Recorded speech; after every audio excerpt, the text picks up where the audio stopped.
Habib Rizik guru NU, biar ngeklop Anies pun mendadak NU.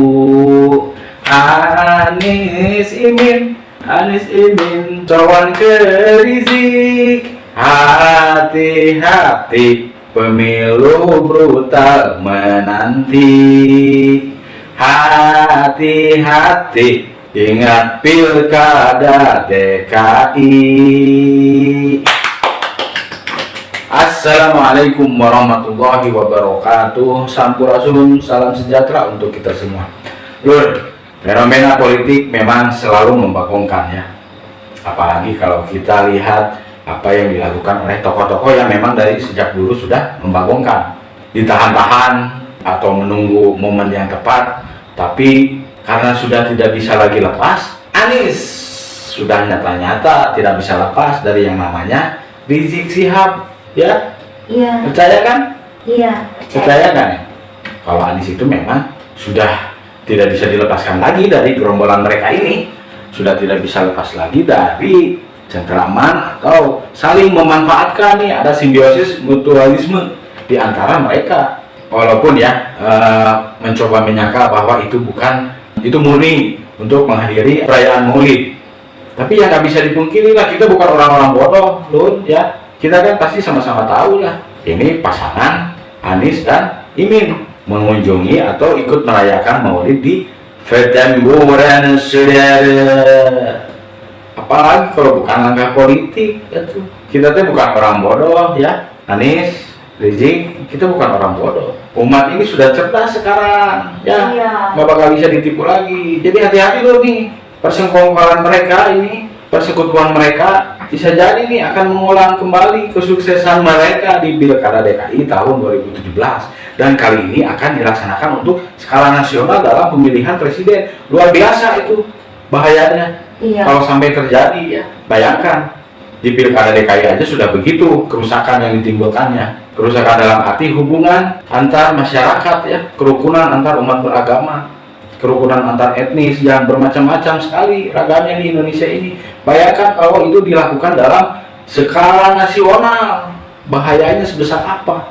Ada yang pengen kejadian kayak Pilkada 2017 di DKI Jakarta kejadian di Indonesia dalam skala yang lebih besar. Nauzubillah min dzalik. Mau ditunda-tunda, mau berpura-pura, ya tetap aja kejadian. Nggak bakal bisa dipungkiri ya.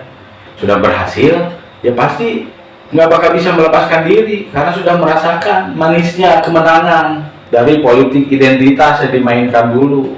Ya pastilah nanti juga bakal melakukan hal yang sama. Ingat nggak yang baru-baru ini kasus Rempang yang dibawa apa nih? Etnis Cina dijadikan kambing hitam setiap saat. Siapa? Salah satunya ya si Rizik Syihab ini, yang cocotnya itu nggak pernah dijaga, selalu menyalahkan etnis Cina, apa-apa jadi kambing hitam, Cina lagi. Ingat, kita harus memahami apa yang terjadi di dunia ini saat sekarang ini secara global ya. Secara global yang harus kita perhatikan ya, ada pertarungan antara dua kekuatan besar yang memperebutkan hegemoni di dunia secara keseluruhan, yaitu kekuatan Amerika dan kekuatan Cina. Amerika sudah bisa dikatakan dia sudah kelibas sama Cina secara teknologi, secara perdagangan ya, secara hegemoni ekonomi sudah kalah, dan Amerika tidak mau mengalami kekalahan seperti itu. Itulah makanya yang dihajar, yang dibentur-benturkan sekarang, dan dicoba untuk dilemahkan, dicoba untuk ditimbulkan stigma negatif, yaitu Cina. Dan di skala lokal atau nasional di setiap negara-negara itu, terutama di Indonesia ya, etnis Cina yang dijadikan kambing hitam. Apa sih yang sudah dilakukan oleh etnis Cina? Iya. Korupsi semuanya juga melakukan korupsi ya. Emang kebanyakan etnis Cina ada di pemerintahan gitu, ada di legislasi, di lembaga legislatif? Enggak tuh. Berapa sih jumlah mereka? Kebanyakan pengusaha, Punya toko, dagang. dan yang melakukan korupsi kebanyakan pejabat ya, pejabat. Emang mayoritas pejabat di Indonesia ini Cina gitu? Bukan tuh. Tokoh-tokoh politik ya yang bercokol di dewan dan kemudian menduduki juga jabatan-jabatan kepala-kepala daerah, begitu kan? Yang berpotensi besar untuk melakukan korupsi ya, begitu. Nah, bicara lagi hegemoni AS atau Amerika Serikat yang sekarang berkompetisi dengan Cina, dan mereka ya kita tahulah dari dulu juga Amerika Serikat itu menghalalkan segala cara ya, dari mulai zaman dulu. Kalau kita mengaca pada sejarah, Bung Karno tidak mau nurut, Bung Karno selalu menentang dan lebih condong ke poros Soviet zaman dulu. Tidak berapa lama Bung Karno dilengserkan. Berkuasalah Soeharto, setelah puluhan tahun berkuasa ternyata dirasa juga oleh Amerika Serikat, mulai menentang, mulai tidak mau ngikut perintah Amerika, lengserlah. Dan yang menjadi kaki tangan mereka itu tidak berarti bahwa mereka mengirimkan orang-orang bule, mereka mengirimkan orang-orang Amerika ke sini untuk menjadi kaki tangan mereka dan melakukan kekacauan-kekacauan, melakukan banyak usaha-usaha untuk selalu membuat negara ini, bangsa ini tidak aman dan tidak nyaman.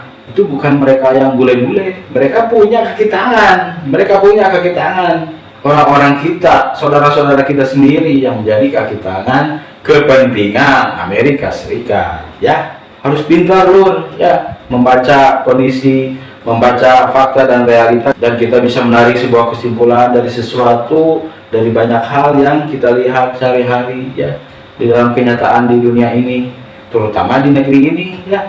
Cina mah murni bisnis, mereka mah orang bisnis dengan etos kerja yang tinggi. Saya tidak menafikan bahwa ada kekurangan-kekurangan, ada kelemahan-kelemahan atau keburukan-keburukan, ya sama lah, semuanya juga sama ya. Tetapi dibandingkan dengan Amerika Serikat yang memang ingin selalu mencengkram negara-negara yang mereka inginkan, itu dari dulu sudah terjadi ya, dan menggunakan kaki tangan orang-orang lokal begitu. 98 Soeharto lengser, apa yang terjadi? Diciptakanlah potensi-potensi yang bisa membuat keadaan negeri ini selalu tidak aman, atau setidaknya selalu memiliki potensi untuk terjadi kerusuhan, terjadi konflik horizontal. 98 tidak lama begitu Soeharto lengser, ada yang namanya kerusuhan Ketapang antara orang-orang yang berasal dari Pam Swakarsa dengan beberapa gerombolan preman yang notabene adalah berasal dari Ambon dan beragama non-muslim. Nah, kemudian terjadilah kerusuhan. Siapa yang berperan di situ?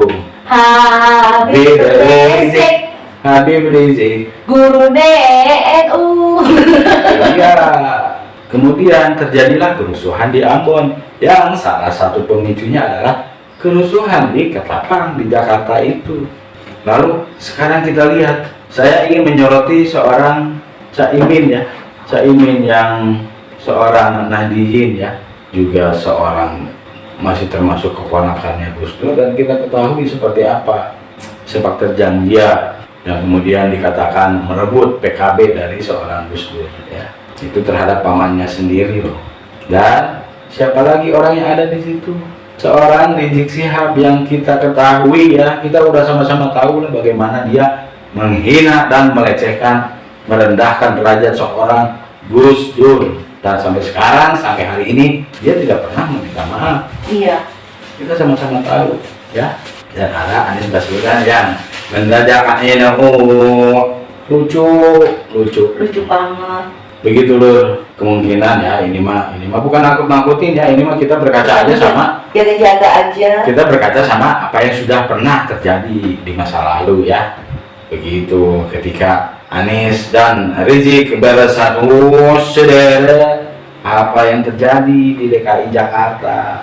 Apakah kita mau membiarkan Gus Dur sendiri mengatakan, menjuluki Rizik Syihab itu teroris lokal, saudara? Karena sudah banyak hasil provokasinya ya. Nah, iyalah. Termasuk yang banyak. sekarang harus hati-hati nih. Termasuk yang sekarang harus diawasi dengan ketat, seketat legging ibu-ibu senam ya. Sampai di sini kira-kira paham tidak? Paham. Kira-kira paham tidak? Paham. Alhamdulillah. Pokoknya mah hati-hatilah. Jangan percaya orang-orang yang berkamuflase ya untuk kepentingan politik ya, jangan percayalah. Apalagi orang yang sudah ketahuan hobinya ngibul ya. Yang satu tukang ngibul, yang satu tukang ngibul, semuanya juga tukang ngibul. Provokasi. Ya tukang provokasi, tukang ngibul juga. Ya gini aja lah.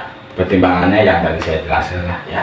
Orang yang berkhianat terhadap pamannya sendiri, kemudian mau berhahaha ya, bercengkrama, berhahaha dengan orang yang dikenal menghina, melecehkan, menistakan, merendahkan derajat pamannya itu ya. Dan sampai sekarang si orang itu nggak pernah mau minta maaf, seakan-akan dia tidak merasa bersalah. Itu aja lah yang jadi pertimbangan ya. Kalau yang satu mah ya udah jelas lah, nggak usah banyak dijelasin ya. Kalau yang satunya lagi mah ya begitu. Kira-kira bagus tidak punya ponakan? Kira-kira bagus tidak, sudah.